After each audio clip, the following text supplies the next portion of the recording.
Hi, welcome back. We are going to talk about the most versatile strategy of all time. It can be a little tricky when white keeps waiting, and this is the usual waiting move. And if black pushes the edge pawn as well, then white can initiate the attack by pawn sack. Looks familiar? We actually talked about the similar position before, and it's called three pawn sack strategy, and it's going to be like that. And this sudden attack can be effective when the black's defense is unstable like this. These three pawns are basically loose, right? And his construction is incomplete. White was able to do this because black made a little mistake, and basically black shouldn't push this edge pawn and instead complete his high minnow castle. Then black will be fine. Like I said before, black can even attack from the right side if he has a chance. And rabbit pawn engage doesn't work either as long as black keeps this silver here. And of course, those are not the only things white can do, and white can try to take the advantage of the absence of the gold by climbing silver. Then silver to 6-7, and basically black can just wait. And after seeing this, bishop to 5-9 is the first step. And he tries to exchange pawns, and bishop to 8-4. White has two options here. One is to take this pawn, and silver takes it. It's possible because the bishop supports the pawn, so white cannot take this.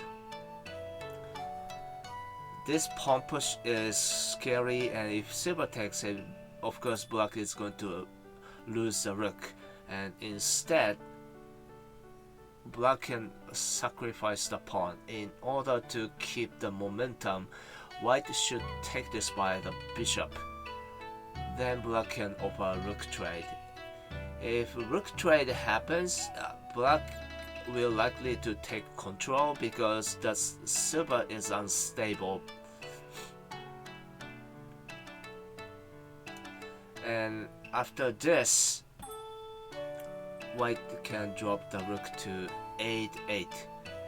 But then this pawn drop is a solid defense. Now this silver is safe, and black can drop the rook in the next move. And of course white can drop the rook to 7-9 instead, then silver runs. And before he drops the rook, black can secure the silver. Now these generals are connected with each other well. And of course bishop comes out, and instead of the bishop trade, black can drop the rook. After seeing this, black needs to be careful because if he promotes the rook, he's going to be in trouble because now white can trade the bishop. If this gold takes it, he can create a fork, right? But if the bottom gold takes the horse, then this bishop drop is scary. So actually here black needs to trade the bishop, and pawn takes, then rook promotion will be fine. Accordingly, black can take this silver, of course. Also he can play knight to 4-5 and knight drop to 3-3, for example. It's going to be also strong.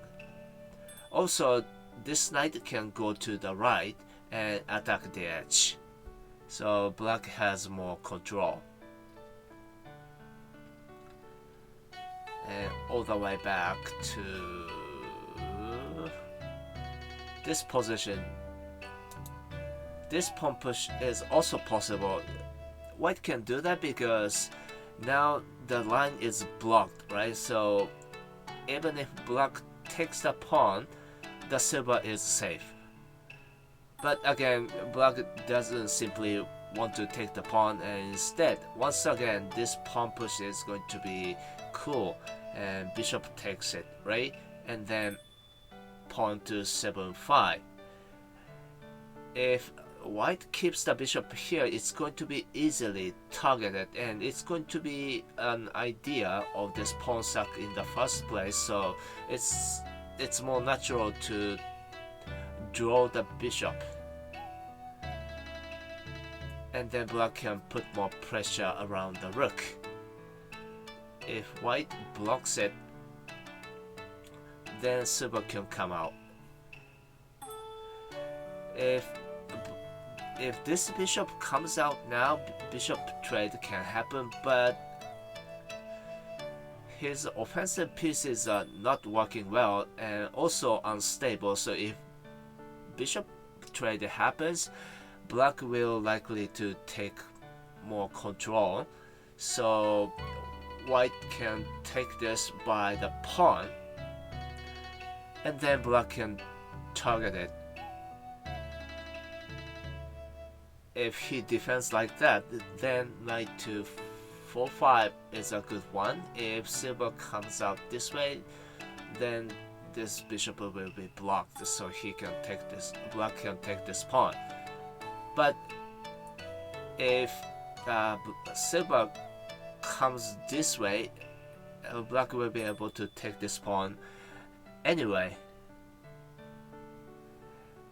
And this pawn push looks good because now the bishop, the knight is dead. But before it's taken, it's going to be a great job. And first, black can trap the silver. He needs to offer silver trade, and black accepts it. Rook takes it, and pawn dropped. Thanks to the pawn sack, and gold runs and bishop drop. Oh, sorry, silver drop will be fine. If white defends like that, black can take the gold anyway, and if gold recaptures pawn promotion, right? So king needs to take it, but black can promote the pawn anyway, and then gold drop. King takes, and there is an excellent move for black, which is bishop to 4-4. If king or bishop takes it, then black can take the rook, right? And running is really dangerous because black can simply win the rook for free, because if king takes it, he's going to be checkmated. So in this position, black is actually winning. So the silver drop was little risky. And what about silver drop to 5-5, shutting the bishop completely?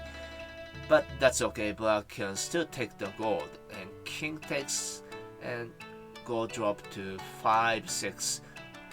This is a great move to take back the control around the central file, and silver takes, gold takes, and rook runs. And again, bishop to 4-4 is possible. Taking the rook is tempting, but then this promotion is threat made. If white can remove the threat by removing the pawn, that's great, but the threat is actually still going, and black can drop the silver to 4-4. Amazing sacrifice, right? If gold takes it, horse takes it. If king recaptures it, and he's going to be checkmated actually. But even if king runs, black will be fine,